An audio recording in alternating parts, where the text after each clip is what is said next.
ভিডিওর থাম্বনেল দেখেই বুঝতে পেরেছেন যে ভিডিওতে কি হতে চলেছে। একটা 10 বছর আগেকার পোলট্রি ফার্ম সেটা আবার নতুন করে চালু হচ্ছে। এটা খড়ের চাল ছিল, সেটা অ্যালবেস্টার চালু হচ্ছে। 10 বছর থেকে বন্ধ হয়ে থাকা ফার্ম আবার চালু। এবার কি হয়েছিল, কেন বন্ধ হয়েছিল, এই ভিডিওতে সম্পূর্ণ জানাবো। আপনারা ভিডিওটি শেষ পর্যন্ত অবশ্যই দেখবেন। চলুন ভিডিওটি শুরু করা যাক। প্রথমে 10 বছর আগেকার কথা, যে এই ফার্মটা যখন তৈরি হয়েছিল তখন ছিল কিন্তু খড়ের চাল। আর দেখতেই পাচ্ছেন এদিকে নেট ফেট সব শেষ হয়ে গেছে, আবার নতুন নেট লাগানো হচ্ছে বা হয়েছে।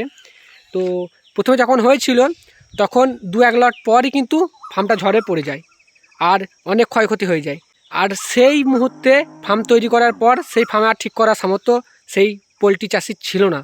দিয়ে কী হলো, সেই ফার্মটা আপনার পড়েই থাকলো। এবার আস্তে আস্তে তো পড়ে থাকলে তো বুঝতেই পারছেন, জল পড়বে, কড়ি বা যেগুলো থাকে বাঁশ সেগুলো নষ্ট হয়ে যাবে। কিন্তু কড়িটা ছিল না, বাঁশ ছিল বলে নষ্ট হয়ে গেছিলো।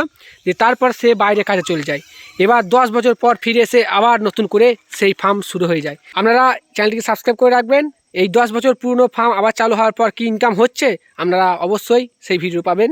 আর আপনারাও জানাবেন আপনাদের এই দুঃখজনক ঘটনা কি আগে ঘটেছে বা অন্যান্য ব্যবসা করার পর কি ক্ষতি হয়ে গেছে, আপনারা অবশ্যই জানাবেন।